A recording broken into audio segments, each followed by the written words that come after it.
Hey guys, welcome back to the Bang. Hey guys, welcome back to the channel. My name is Bangs. Hey guys, welcome back to the channel. My name is Maxine. I have avoidant personality disorder and ADHD. And I'm not going to bore you with where I've been. I have bangs now. I feel like that should do the talking for me, right? I've been going through some things, as we all are, all the time. It's fine.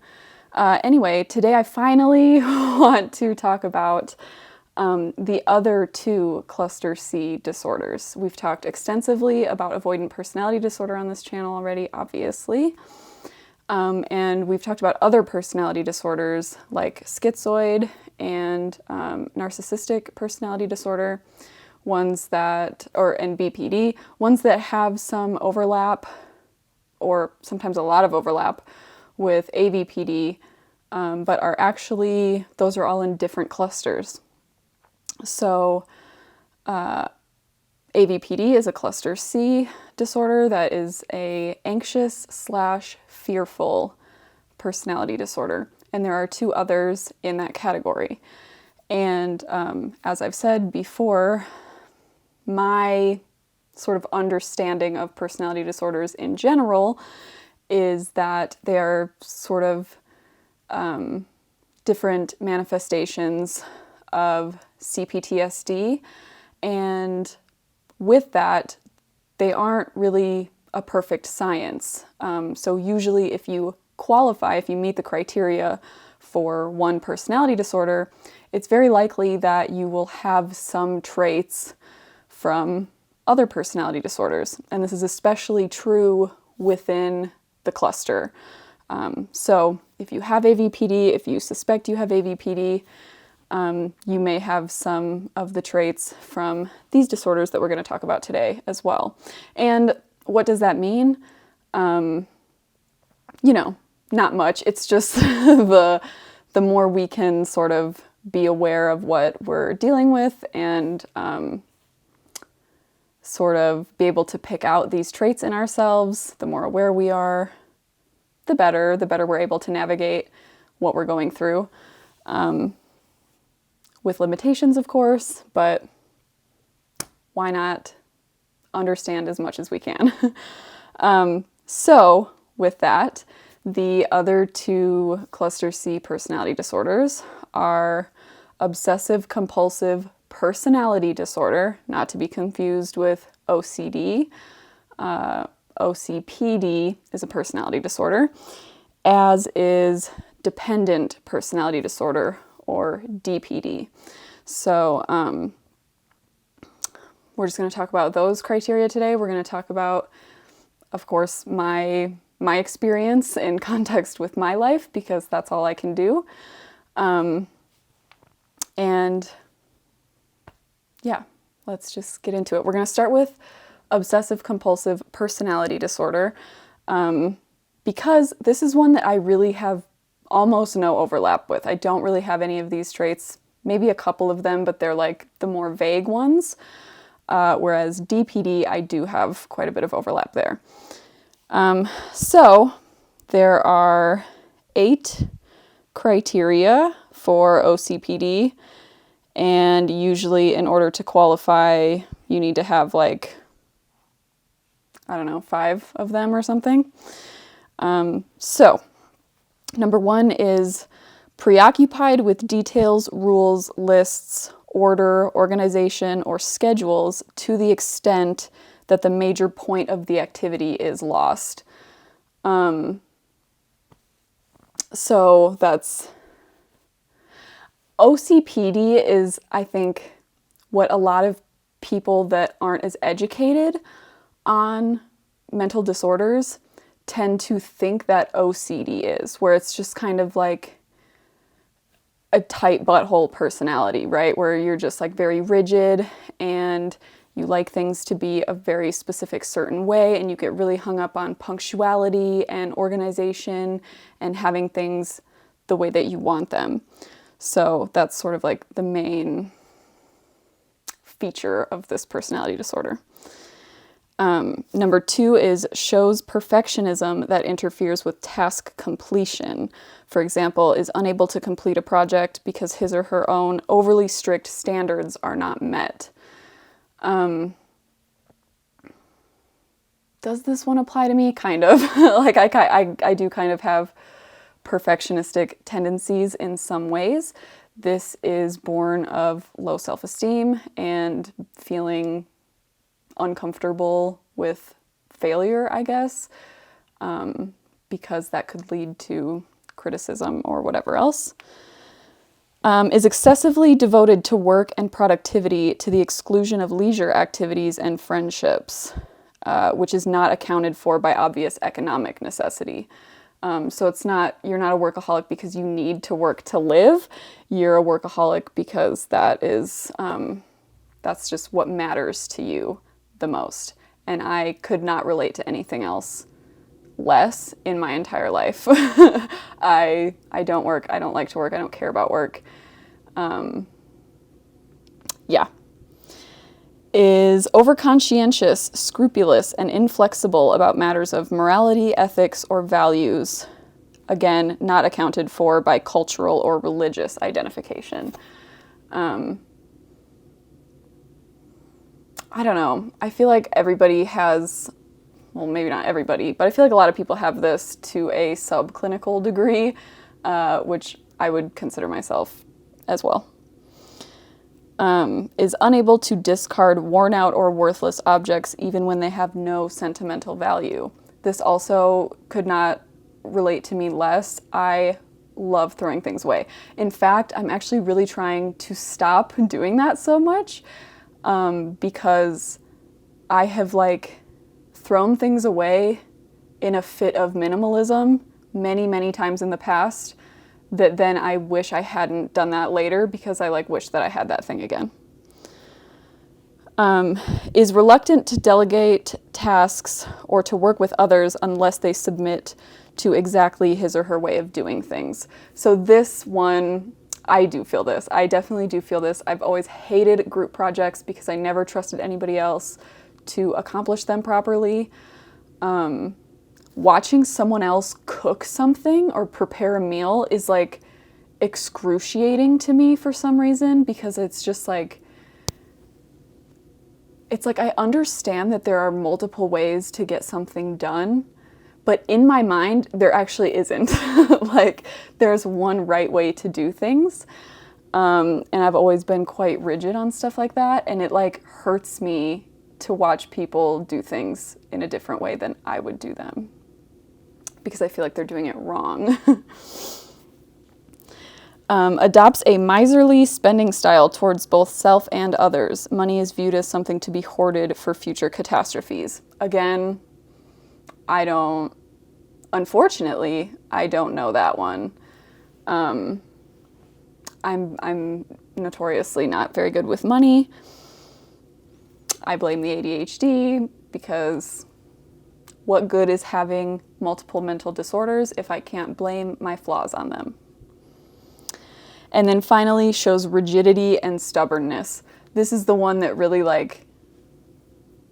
that does apply to me, but it's so vague that that could, there's probably 50% of the population that is rigid and stubborn, if not more. That's just a very common couple of personality traits to have. So overall, yeah, this one does not apply to me personally, but a lot of people, it's an anxiety-based disorder, because you feel very stressed and anxious when you do not have control over your environment, basically. So that's why I could see how this could go hand in hand with something like AVPD, because we are so stressed and so anxious all of the time that some of us are going to compensate for that by trying to micromanage all of the things in our lives that we can control, namely our direct environment and those around us. And that being able to exert that control might offer us some comfort, some sense of like self-regulation. So that's obsessive compulsive personality disorder. Again, not to be confused with OCD, which is like honestly a completely different thing altogether. It's quite annoying that they're named so similarly. And then the third and final cluster C personality disorder is dependent personality disorder. And I've mentioned this a little bit in the past. This is one that I don't think I fully meet the criteria for diagnosis. I'm not really trying to collect any additional diagnoses at this point anyway. Like, I'm good where I'm at. But I do have like a handful of the traits from this disorder, and it's just something that I like to be aware of in myself. Yeah, so let's get into it. So dependent personality disorder. Number 1, has difficulty making everyday decisions without an excessive amount of advice and reassurance from others. This one I sort of relate to, and this one, it's confusing because I have like an independent streak in me, this like rebellious, like, don't tell me what to do streak in me, but then at the same time my low self-esteem like doesn't really allow me to follow through on stuff like that. So that's kind of like one of these inner battles in my mind at all times, is like wanting to be independent and wanting to do what I want to do and like not worry about what other people think I should be doing. But at the same time, I need support from people to be able to actually like go through with something that I want, if that makes sense. Needs others to assume responsibility for most major areas of his or her life. You guys know, I have not worked in a while, and this is kind of the biggest, I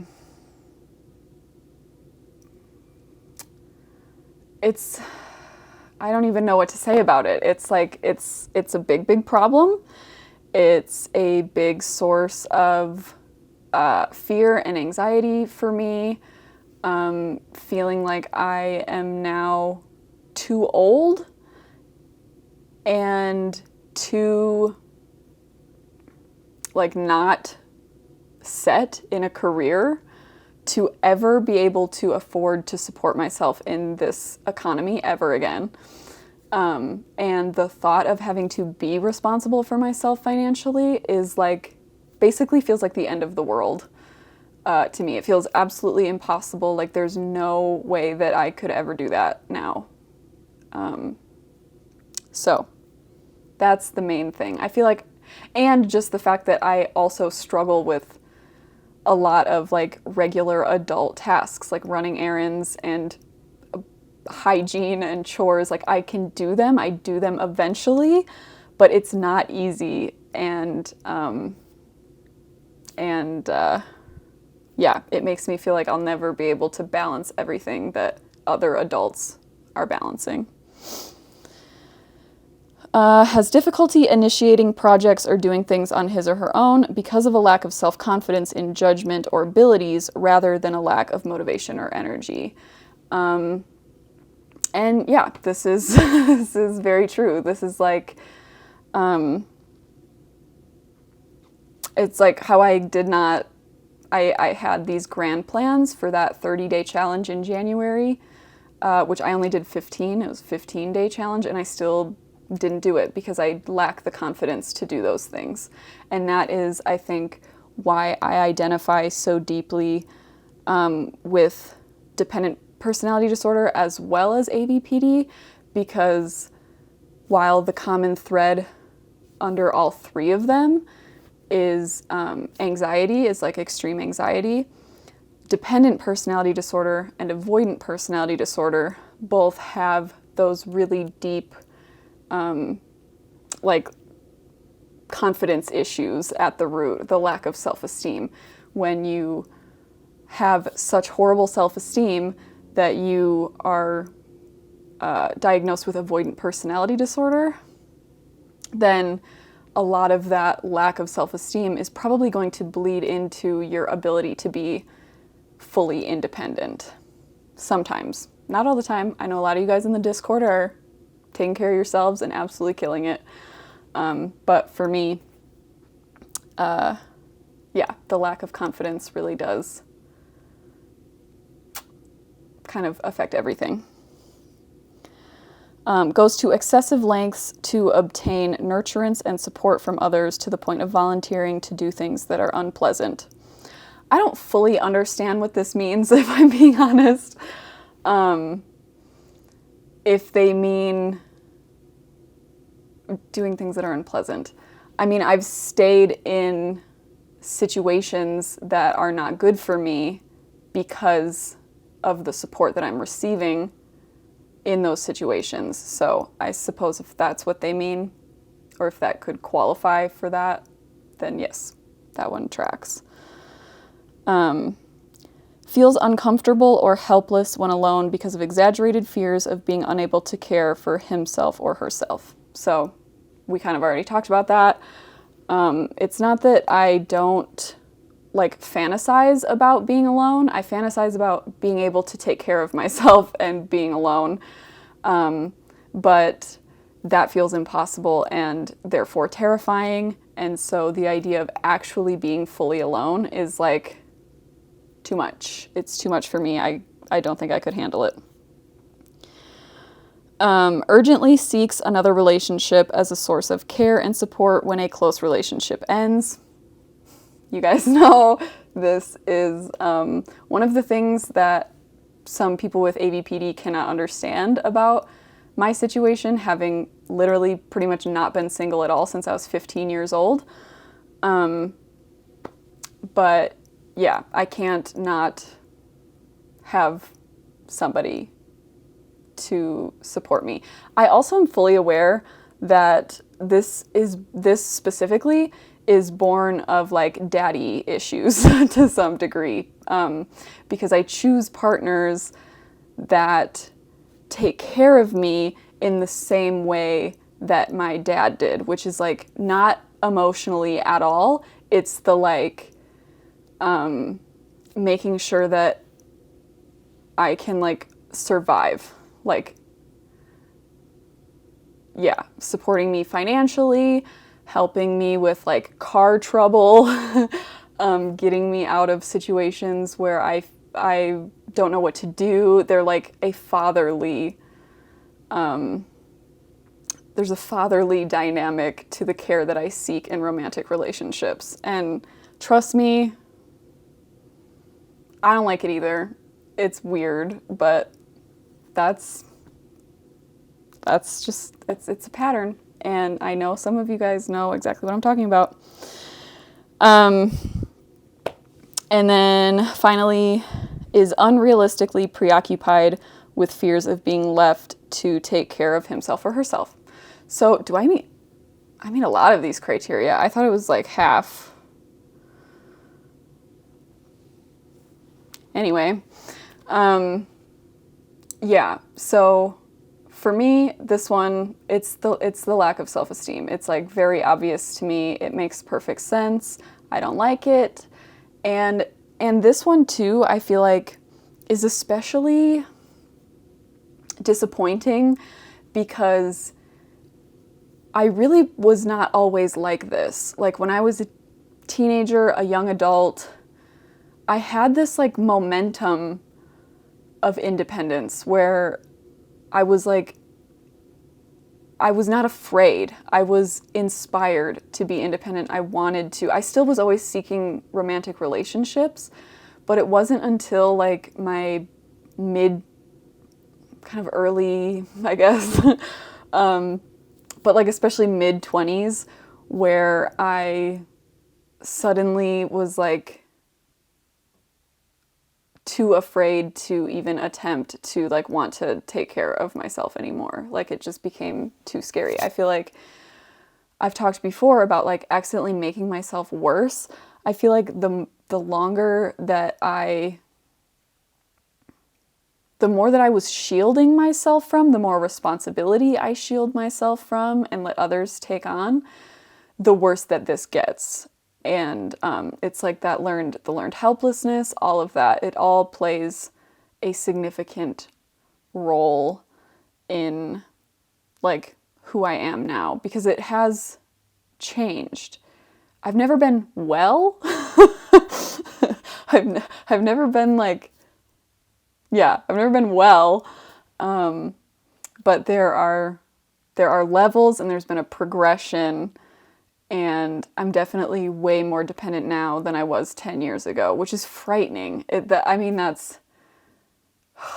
That's not what you want. You don't want to become less independent as you get older. So those are OCPD and DPD, the other two anxious and fearful cluster C personality disorders. Sorry if this was a little chaotic. Obviously, I have not filmed in a little while. But let me know down below if either of these two resonate with you as well as AVPD.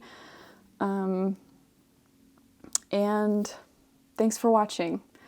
Links for the Discord and the Etsy will be down below, and I will see you in the next one. Goodbye.